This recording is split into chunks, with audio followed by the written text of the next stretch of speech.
Are you a musician? How many tracks did you make? I know personally I've been making music for more than 10 years and I've made hundreds.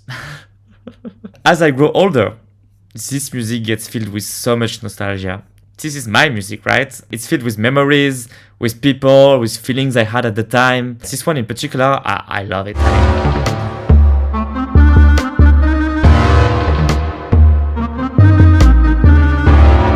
Yeah, for me it means a lot. However, the computer that made this original version has broken down. I've lost my plugins, I lost the files, I've lost the original WAV, I've lost everything, so this kind of is lost to time. Or is it?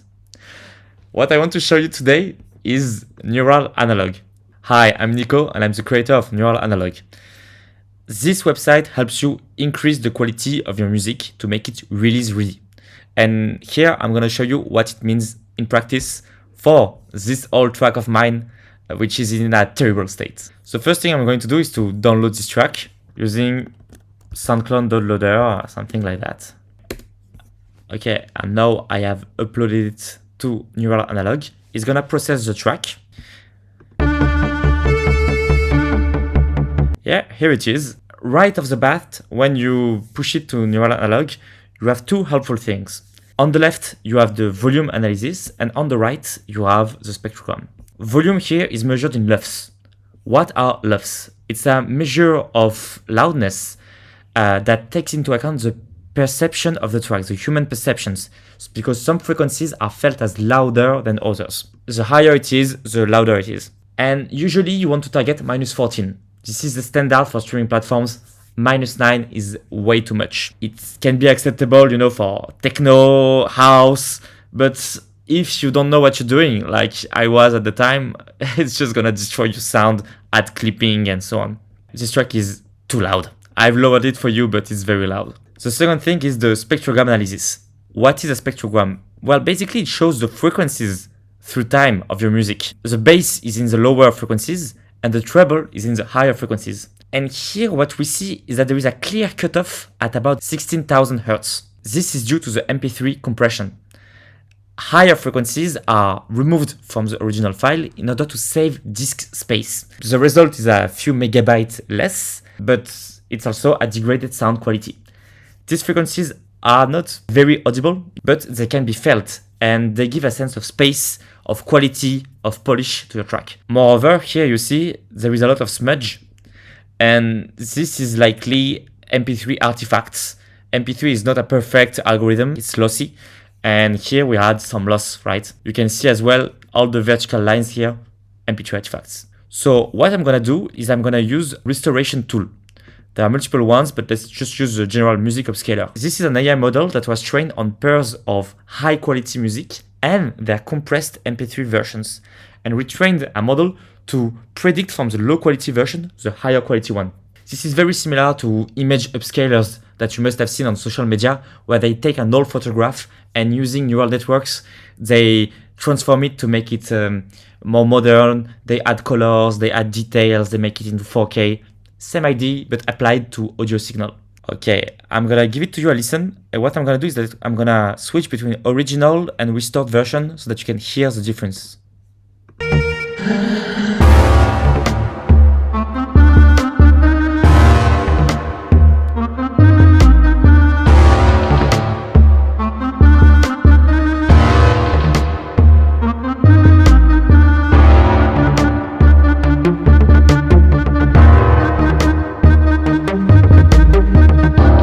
Pay attention to the higher frequencies where you can hear some crackle in the original version, which are then disappeared in the restored version.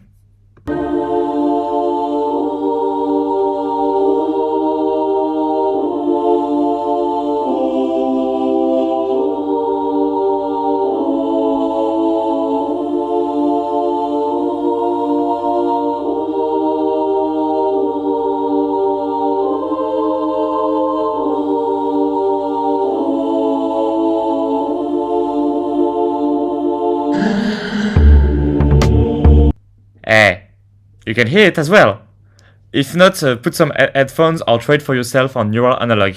But I know I've listened to this track so many times, and this is the first time I just had this feeling of, wow, this is not shit anymore.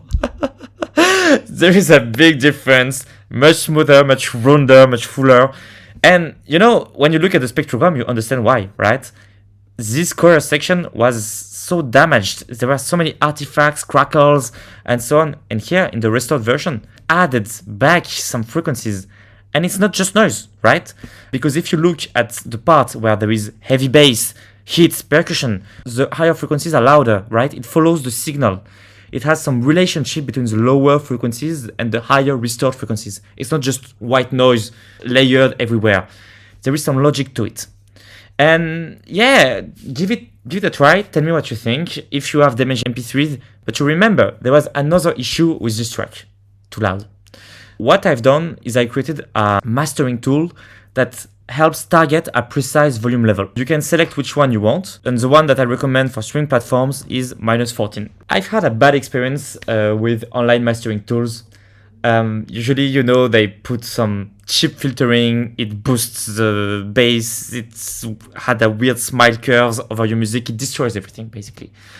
And I get that maybe for some people it's nice, or some kind of music it works, but for me I didn't like it. So that's why in this mastering tool I paid attention to make it as subtle as possible in order to respect the creative intention of the artists.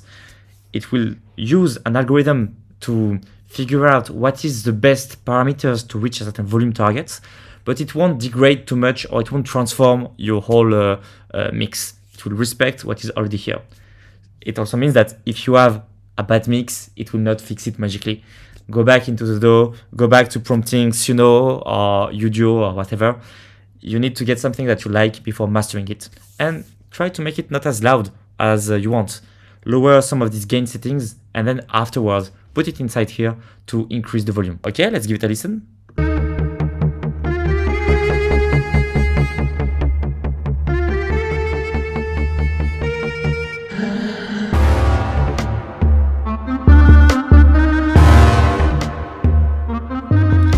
Yeah, I mean, it has basically just lowered the volume. We can see here -5 dB, and it has reached 14 LUFS, which is a great target for Spotify, YouTube Music.